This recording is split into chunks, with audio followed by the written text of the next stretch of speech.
Welcome to Read This Next with Laura and Nicole from the Thunder Bay Public Library. Today, in honor of National Women's History Month, we are going to be telling you all about these fabulous graphic novels written or drawn by women. Yes, there's quite a few out there. We did notice as we were pulling titles that it is quite obvious that there still is not an equal division between writers at the big two, DC and Marvel. There's not an equitable gender division. It's still a lot easier to find male writers. So we did purposefully pull a couple of comics from that publisher that are written by women, but there are not tons, unfortunately. It's not indie world because there's still major publishers, but outside of Marvel and DC publishers, it does seem to be more female creators. Yeah, which is interesting. You would think that there would be more in the big two, but not yet. They're slow moving. Yes. Yeah. Yeah, okay. Goliaths usually are. Yeah.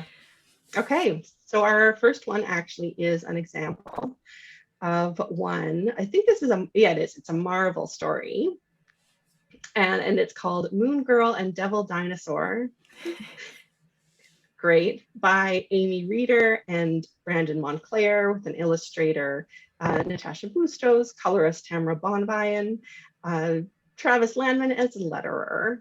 Just included all of the credits. Lunella Lafayette is an inhuman preteen genius who wants to change the world. Love it. Yeah, right? This is in all caps in the description. That job would be a lot easier if she wasn't living in mortal fear of her latent inhuman gene. There's no telling what she'll turn into, but Luna's got a plan. All she needs is an Omniwave projector. Easy, right? That is, until a red-scaled beast is teleported from the prehistoric past to a far-flung future we call today. Oh. Together, they're the most marvelous team-up of all, the inhuman Moon Girl and the time-tossed Devil Dinosaur. But will they be BFFs forever, or just until DD's dinner time?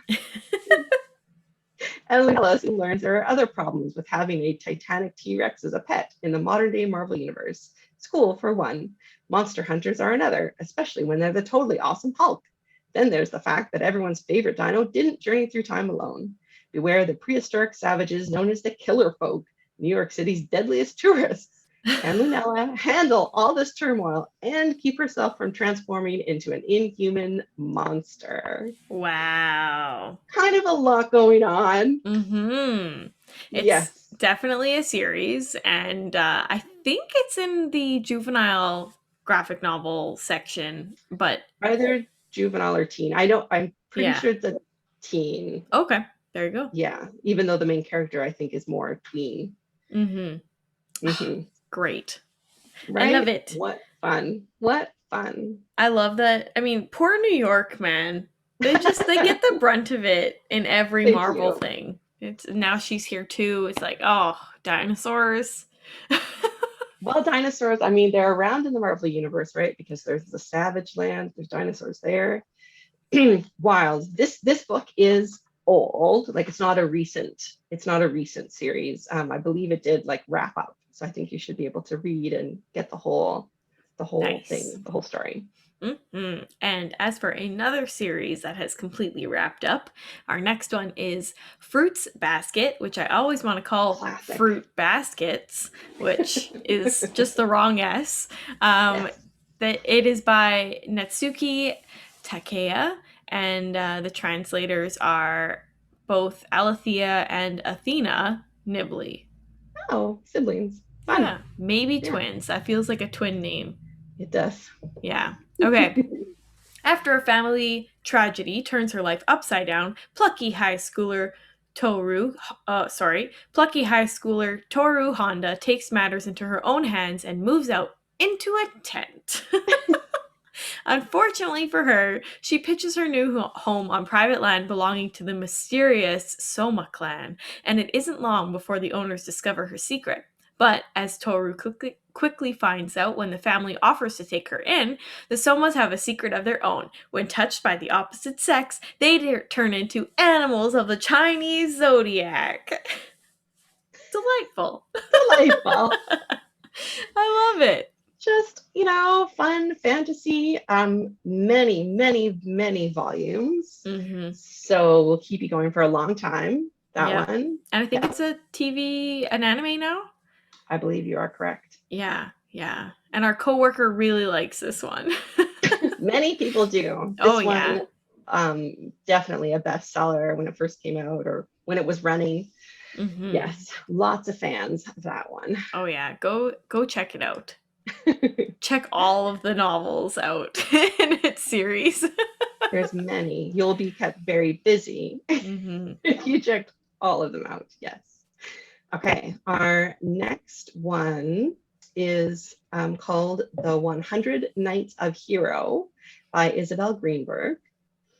In the tradition of the Arabian Nights, a beautifully illustrated tapestry of folk tales and myths about the secret legacy of female storytellers in an imagined medieval world.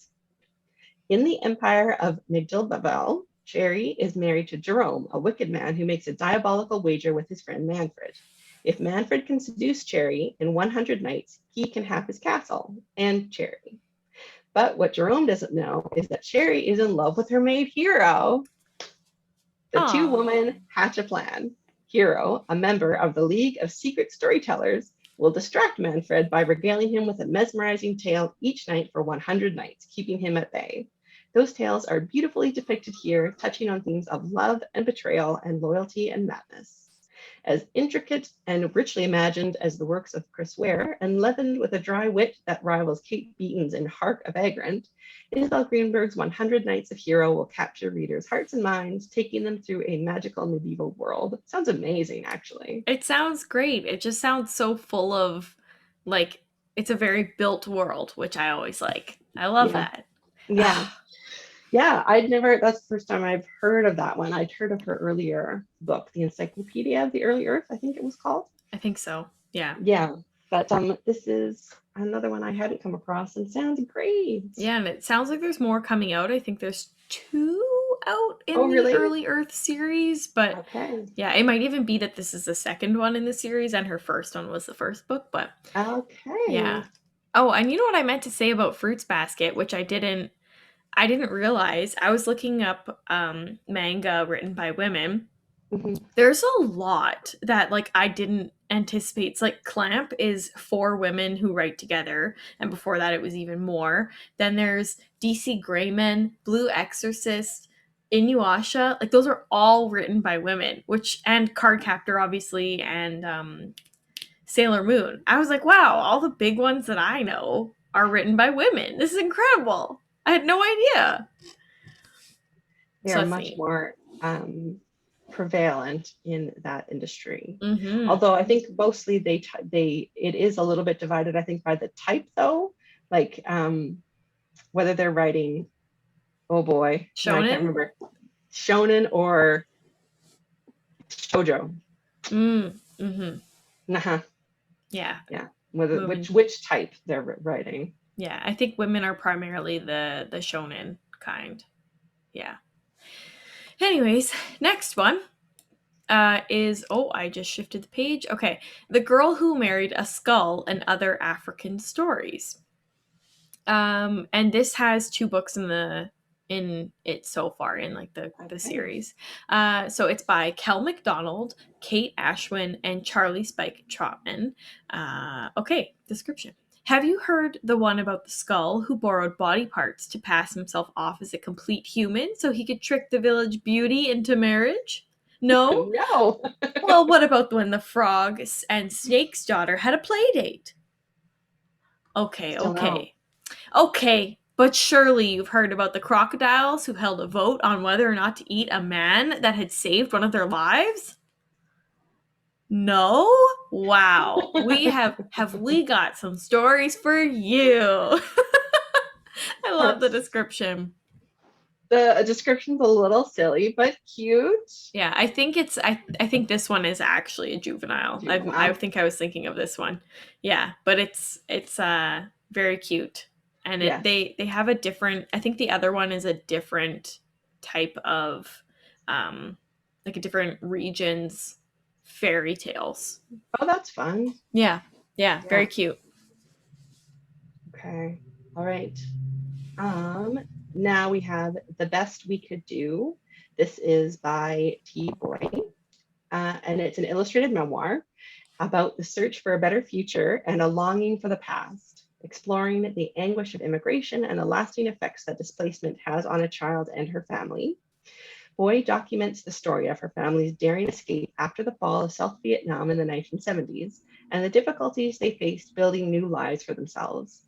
At the heart of Boy's story is a universal struggle. While adjusting to life as a first time mother, she ultimately discovers what it means to be a parent, the endless sacrifices, the unnoticed gestures, and the depths of unspoken love. Despite how impossible it seems to take on the simultaneous roles of both parent and child, Boy pushes through. It sounds very inspiring. Mhm. Yeah. Yeah, There was the next one is another. Is this manga style, or is this just a regular graphic novel? I think it's just a graphic novel. Okay. I This think is oh, I was just going to say I think her art style might be influenced by, but probably better just to say yeah. it's Okay. graphic novel. Well, this is Heartstopper, which is a series again by Alice Osman, and it just the drawings look really cute. Okay. Boy meets boy. Boys become friends. Boys fall. Okay. Boy meets boy. Boys become friends. Boys fall in love. A sweet and charming coming of age story that explores friendship, love, and coming out. And Rainbow Rowell describes it as absolutely delightful, sweet, romantic, kind, beautifully paced. I love this book. Okay. Yeah. Shy Yeah. and soft hearted, Charlie Spring sits next to rugby player Nick Nelson in class one morning. A warm and intimate friendship follows and soon develops into something more for Charlie, who doesn't think he has a chance.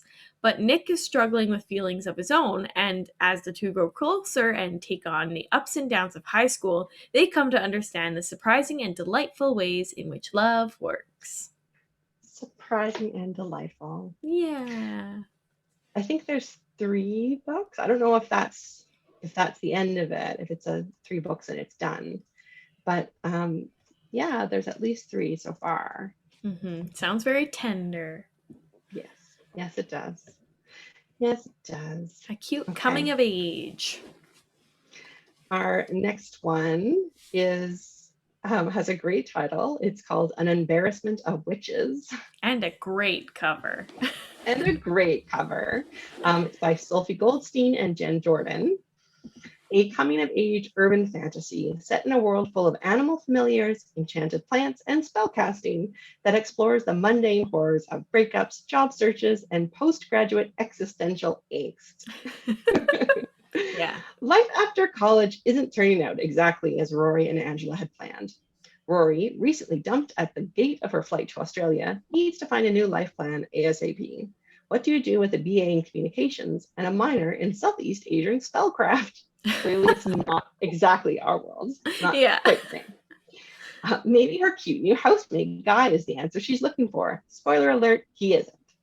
Meanwhile, Agatha is buckling under the pressure of a high stakes internship in a cutting edge cryptopharmacology lab run by Rory's controlling mother, who doesn't know Rory is still in town, and Angela hates keeping secrets. An Embarrassment of Witches is the story of 2 childhood friends learning how to be adults and hoping their friendship can survive the change. Again, another good one. It sounds very sweet. It sounds very well written. And I think we were talking about it before, it sounds like it's another new adult. Yes, kind of on that boundary where you're Mm-hmm. first out of school and you're maybe, still working in jobs that are more jobs and not careers. You're trying to find that career type work. Yeah. Yeah. Yeah. And I mean, again, what a great name. Oh, yeah. A gaggle of geese, a murder of ravens, and an embarrassment of witches. Yeah, seems legit. Yeah. And as for the books that we've already talked about, which there's always a few in each episode, we've talked about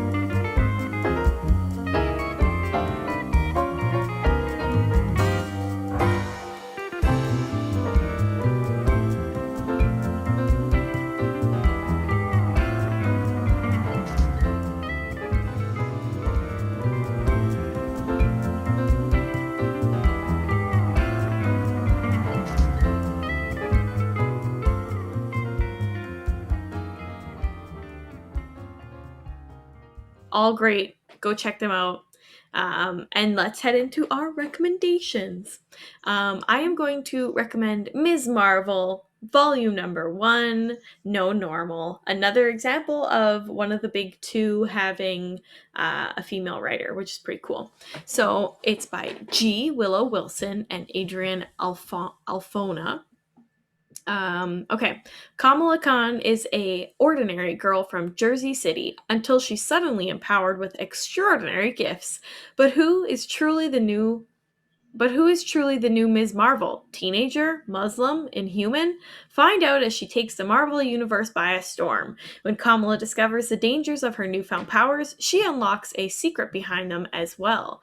Is Kamala ready to wield these immense new gifts, or will the weight of the legacy before her be too much to bear? Kamala has no idea either, but she's coming for you, Jersey. So, of course, amazing. And for those of you that don't know, she's inheriting her powers from Captain Marvel, which is really neat. And she plays into her a little bit, and it's very sweet. And again, it also plays a lot with she has to hide her identity from like her friends and family, so it's got a very Spider-Man like vibe. And of course, just outside New York, so it's just the spread is spreading. Yes. There's But fun stuff there too with her interacting with Avengers characters. So, people and like from the movies might fly in at some time. Mhm. And you mentioned earlier they are turning it into a TV show or a movie? Yes. TV show. A TV show on a Disney Plus TV show. I know it's cast already anyway. So Who's playing Miss Marvel? I think it's a newcomer. Ooh. Because they were looking for a young person who had the same background as Kamala Khan. Nice. I love that. Mm-hmm. Mm-hmm. Okay, mine is kind of a general rec for this author. And the author's name is Lucy Knisley. And she's been publishing books for, I think, probably about 10 years. And she's done actually quite a few. Her thing is graphic memoirs. I think all of her books, except for maybe she did do a picture book for kids, are all graphic memoirs about her own life. So they're kind of like different stages. She's got one that's about cooking, and then she has one about spending time with aging parents, and then she had one about getting engaged, and then getting engaged and the wedding, and about the process of getting pregnant, and now she has her newest one is called, what is it? Go to Sleep, I Miss You. Cartoons from the Fog of New Parenthood. What a title. What a title. Following the completion of her pregnancy memoir, Kid Gloves, and the birth of her baby, Lucy embarked on a new project, documenting new motherhood in short, spontaneous little cartoons, which she posted on her Instagram, and which quickly gained her a huge cult following among other moms. The best of these wildly popular little cartoons are collected in this adorable gift book, a perfect read for expecting parents, new parents, and anyone who loves funny, relatable comic storytelling. It sounds great. I follow her on Instagram, and she has the best content. It's very relatable. Very relatable. And she does she's light, but she also does tackle like difficult things that might happen like in your own life, like the one when she's talking about aging parents. There's some sorry, that's my son trying to drive into the office door of one of his cars. If you can hear that scraping in the background. It's perfect timing. Okay, he stopped. He's now been distracted by something else. Yes, it is perfect timing, yes, for her book about her child. So I know I started to read her memoir about getting pregnant, and there is quite a lot about how they had a very difficult journey with fertility issues and health concerns and all sorts of stuff. So it isn't all happiness and light, but ultimately she does end up having a baby, right? So there's a happy ending. But yeah, she does very, as you said, very relatable, very real life, realistic things going on in her stories. Yeah, I love the graphic novelists who start on the internet. Like we've talked about this before. When they start on the internet and then they Yeah. publish it, you already know it's going to be amazing, and then it's just better. You're like, wow, I love this. And you It's feel good like you stuff. kind of know them Mm-hmm. because before they made it, before they got the official recognition, yes, of making it into hard copy. Mm-hmm. I love it. Hmm.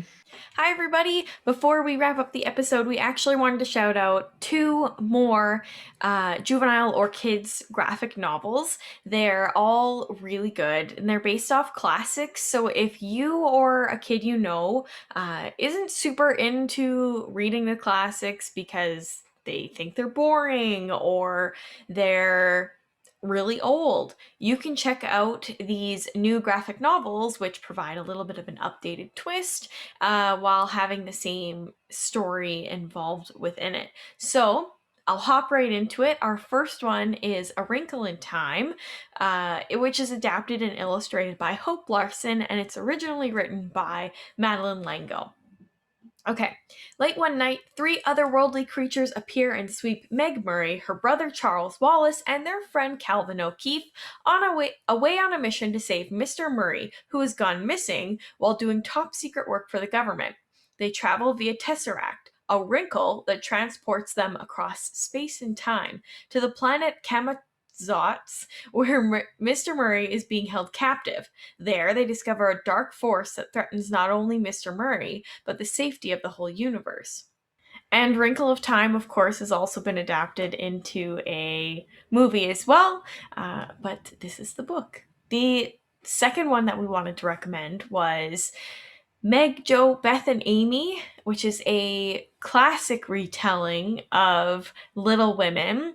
Sorry, I should say it's not a classic retelling, it's actually an updated retelling of a classic story. And the authors are Brie Indigo and Ray Tercerio, and Louisa May Alcott is the original. Okay. Little Women with a Twist. 4 sisters from a blended family experience the challenges and triumphs of life in NYC in this beautiful full color graphic novel. Meg, Jo, Beth, and Amy are having a really tough year. With their father serving in the military overseas, they must work overtime to make ends meet, and each girl struggling in their own way. Whether it's school woes, health issues, boy troubles, or simply feeling lost, the March sisters all need the same thing: support from each other. Only by coming together and sharing lots of laugh and tears will these 4 young women find the courage to discover who they truly are as individuals and as a family. Meg is the eldest March, and she has a taste for the finer things in life. She dreams of marrying rich, enjoying fabulous closing parties, and leaving her 5-floor walk-up apartment behind. Jo pushes her siblings to be true to themselves, yet feels like no one will accept her for who she truly is. Her passion for writing gives her an outlet to feel worthy in the eyes of her friends and family. Beth is the shy sister with a voice begging to be heard, but with a guitar in hand, she finds courage that inspires her siblings to seize the day and not take life for granted. Amy may be the baby of the family, but she has the biggest personality. Though she loves to fight with her sisters, her tough exterior protects a vulnerable heart that worries her about her family's future. So, 2 really good, beautifully drawn graphic novels. They are available, as always, in the library collection, so go take a peek at those, and I'll return you back to the main episode. And that concludes our episode. We will see you all next week. If you want to see the titles and the images for yourself, you can either go on our Goodreads page, add us, read this next, or you can find our show notes at www.tvplofftheshelf.com. Please like, comment, subscribe. We read our comments. We would love to hear from you and hear what you want us to talk about next. And happy International Women's Day, Women's Month. Well, happy International Women's History Month. See ya. Bye.